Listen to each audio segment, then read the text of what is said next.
পরম দয়াল শ্রী শ্রী ঠাকুর, জগত জননী শ্রী শ্রী বড়মা, পূজ্যপাদ শ্রী শ্রী বরদা, শ্রী শ্রী আচার্যদেব, সকলকে আমার অন্তর্নিহিত প্রণাম। জয় গুরু। আজকে ইষ্ট আলোচনায় আমার বলার বিষয়বস্তু হলো শ্রী শ্রী দাদার কাছে বাংলাদেশ পাবনা জেলা শ্রী শ্রী ঠাকুরের জন্মস্থান দর্শন ইত্যাদি করার জন্য আমি প্রথম দিকে দাদা অনুমতি করলেন না এবং পরবর্তীতে সহাস্যে স্বেচ্ছায় অনুমতি দিলেন। সেই বিষয় সম্পর্কে বলব। 2002 সালে ডিসেম্বর কনফারেন্সে আমি দেওঘরে যাই। একটু দুদিন আগেই গিয়েছিলাম।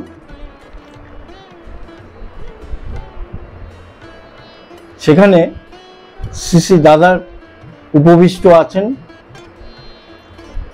তার যথাস্থানে। আমি ভেতরে গিয়ে বসলাম শ্রী শ্রী দাদার পাশে। আমার পাশেই শ্রদ্ধেয় গুরু কিঙ্কর পান্ডেদা, তরুণ পালদা প্রমুখ ভক্তবৃন্দরা আছেন। আমি সুযোগ মতো হাঁটু গেড়ে দাদার কাছে প্রণাম করে ওনাকে জানালাম যে আপনি যদি দয়া করে আমায় অনুমতি দেন, আমি কখনো বাংলাদেশে পাবনা জেলা হিমায়তপুর দর্শনে যাইনি, তাহলে আমি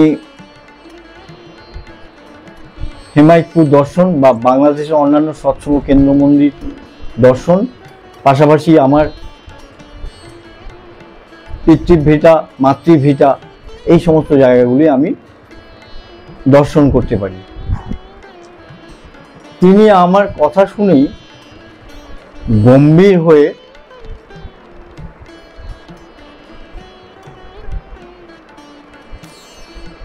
বেশ উচ্চস্বরে বলেছিলেন, তুই ওখানে যাবি কি কেন? তোর কি দরকার? ওখানে যাওয়ার দরকার নেই। আমার মাথাটা নিচু হয়ে গেল, চুপ করে আছি। তারপর দাদা পাশেই গুরু কিঙ্করদা ছিলেন, সদ্য গুরু কিঙ্করদাকে বললেন, ওখানে ওরা জড়িবুটি দিয়ে মানুষকে ভুলায় দেয়। এইভাবে নিয়ে বেশ কিছুক্ষণ আলোচনা চলল পাবনা হিমায়তপুরের কথা গুরু কিঙ্করদার সঙ্গে। প্রায় 20-25 মিনিট বসার পরে শ্রী শ্রী দাদা আমাকে আবার মাথা নেড়ে ঘাট নেড়ে ডাকলেন। আমি সামনে গেলাম, বললেন, তুই যাবি কিন্তু কোথাও খাবি না, তোকে জড়িবুটি করে দেবে। দর্শন যেখানে যা তুই করবি, কিন্তু কোথাও কিছু খাবি না। পাকুটিয়ায় গেলে সেখানে বা পাথরতলা সৎসঙ্গ কেন্দ্র, সে সমস্ত জায়গায় তুই খাবি, কিন্তু ওই হিমায়তপুরে যে আরেকটি মন্দির হয়েছে সৎসঙ্গে, দাদা আমাকে এভাবে করে ইঙ্গিত করে বলে দিলেন হাসতে হাসতে। আমার মাথায় যে একটা পাহাড়, যে একটা চাপ, সেটা কমলো। কারণ বলে রাখি, ইন্টারন্যাশনাল পাসপোর্ট করার জন্য আমাদের বাড়ির প্রায় প্রত্যেকটি সদস্যার তৈরি হয়ে গেছে, পুলিশ ভেরিফিকেশন হয়েছে, হাতে পাসপোর্টও পেয়েছেন। শুধু দাদার কাছ থেকে অনুমতিটা আমার আগে নেওয়া হয়নি, পাসপোর্ট পাওয়ার পরে দাদার কাছ থেকে এই কনফারেন্সে অনুমতির ছাড়পত্র পেলাম। পরবর্তীতে আমি দেখেছি শ্রী শ্রী দাদা যা বলেছিলেন তা অক্ষরে অক্ষরে মিলে গেছে। আমি 1 মাস ছিলাম। কিছুদিন আমার পিতৃভিটা কুমিল্লা ডিস্ট্রিক্টে ছিলাম। আমার পিসিমণির বাড়ি চট্টগ্রাম, এবং যখন যেখানে ছিলাম আমি খুঁজে খুঁজে সৎসঙ্গ কেন্দ্র মন্দিরগুলি দর্শন করেছি। চট্টগ্রামেও দেখেছি হাজারীগল্লি সৎসঙ্গ বিহার, তারপরে ঢাকা সৎসঙ্গ কেন্দ্র, তারপরে আরও অনেক কিছু আমার মনে আসছে না। যাই হোক, পাশাপাশি আরও অনেকগুলো কেন্দ্র মন্দিরে গিয়েছিলাম। আমাকে সম্পূর্ণ গাইড করেছেন শ্রদ্ধেয় প্রাক্তন সম্পাদক প্রয়াত রাসবিহারী আদিত্য, জ্যেষ্ঠ আত্মজ শ্রদ্ধেয় ধৃতব্রত আদিত্যদা, এবং তিনি সবসময়ই আমাকে 2টি ছেলে এবং একটি গাড়ি দিয়ে 4 চাকার বিভিন্ন কেন্দ্র মন্দিরগুলিকে পরিক্রমা করিয়েছেন। সেই 2টি ছেলেই আমাকে ঢাকা নিয়ে সেখানে একদিনকাল অবস্থান করার পরে পাথরতলা সৎসঙ্গ কেন্দ্রে, অর্থাৎ পাবনা হিমায়তপুর যাওয়ার পথে, ওখানেও আমাকে 2 দিন রেখেছিলেন। পরবর্তীতে আমরা পাবনা জেলা হিমায়তপুরে গেলাম। সেখানে শ্রী ঠাকুরের জন্মভিটা, সেখানে মেন্টাল হসপিটাল, এবং খুব চেকিং ছাড়া বডি চেক আপ করে তবেই অনুমতির প্রবেশ হয়েছিল। সাহিত্য আছে, সেই সময় দেখেছিলাম সেই বাবলা গাছ অতি প্রাচীন মাটির উপরে, এখন আছে কিনা জানি না, সে সময় আমার দর্শন হয়েছিল। তারপর ঠাকুর বাড়ির সৎসঙ্গ, হিমায়তপুরের কেমিক্যাল হাব, যেখানে যত জায়গা, মাতৃ মন্দির, মাতা মনমোহিনী দেবীর একটু উঁচু জায়গাতে অবস্থিত, সেটিও দর্শন হলো। সৎসঙ্গ কেন্দ্রের, পাবনার সৎসঙ্গ কেন্দ্রের সমস্ত কিছুই দেখালেন। সেখানে একজন মুসলিম দাদা, আমার থেকেও বয়স জ্যেষ্ঠ, তিনি তো কেঁদেই ফেললেন, এবং তার ভাষায় বলি, তিনি বললেন, এই শালারা ঠাকুর বাবাকে এখানে থাকতে দিল না। আমার পরিচয় দিলাম। প্রথমেই ওই দাদা বললেন, মুসলমান দাদা আমাকে জয়গুরু জানিয়েছিলেন।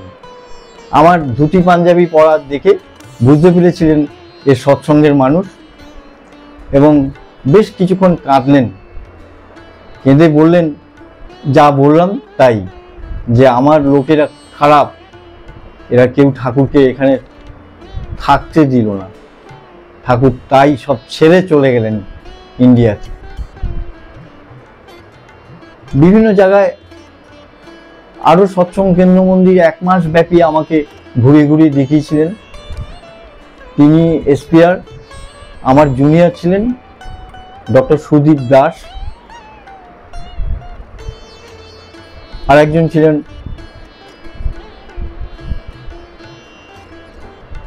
হরকুমার। এনারা আমাকে সব গাইড করেছেন। অত্যন্ত আন্তরিকতার সম্পর্ক সূত্রে ধৃতব্রত আদিত্যদার ভাই শ্রদ্ধেয় সুব্রত আদিত্য, তিনি আমাকে একদিন বললেন যে, সুবলদা, আপনাকে রাজশাহী কলেজের হোস্টেলে মেডিকেল স্টুডেন্টদেরকে কনভিন্স করতে হবে, যাজন করতে হবে। ওখানে কয়েকজন আমাদের দীক্ষিত আছেন, আপনি তো বিদেশি ইন্ডিয়ান, আপনাকে একটু মান্যতা দেবে, আপনি আমাদের সঙ্গে যাবেন। সকালবেলা একটি গাড়ি রেডি হয়ে গেল, আমরা খাওয়া দাওয়ার সঙ্গে নিয়ে লাঞ্চে সোজা সেই মেডিকেল কলেজ হসপিটাল রাজশাহী গেলাম, এবং সেখান থেকে দূরে সমুদ্রের দর্শন সেখানে হয়েছিল, যেটা আমি পাবনায় সমুদ্র চর ছাড়া আর কিছুই পাইনি। সেখানে বিশাল সমুদ্র দেখলাম, ওপারে মায়ানমার, ব্রহ্মদেশ। সারাদিন ব্যাপী 4th ইয়ার, 3rd ইয়ার, 2nd ইয়ারের স্টুডেন্টদের সঙ্গে কথা হলো, তারা সব দলে দলে আসলো। আমি আমার ক্ষুদ্র বুদ্ধি বা ক্ষুদ্র উপলব্ধি নিয়ে শ্রী শ্রী ঠাকুরকে সেখানে তাদের কাছে পরিবেশন করলাম। তারপরে সেই পদ্মা নদীর পাশেই আমরা দুপুরের মধ্যাহ্নভোজ যেটা তৈরি করে নেওয়া হয়েছিল, আলুর দম, বেগুন ভাজা আর ডালিয়ার খিচুড়ি, আরও ফল মিষ্টি ইত্যাদি, এদের ধৃতব্রতদা এবং সুব্রতদার এরাই সব ব্যবস্থা করেছিলেন, তাদের পরিবারের মায়েরা। বেশ সুন্দর দিনটা কেটেছে। এরকম অনেক সময় লাগবে, যদি কখনো সুযোগ পাই এই বাংলাদেশ সংক্রান্ত বলবো। আজকে আমি শ্রী শ্রী ঠাকুরকে প্রথম দিকে না বুঝতে পারলেও পরবর্তীতে বুঝেছি তিনি আমার সেই তথাগত গৌতম বুদ্ধ।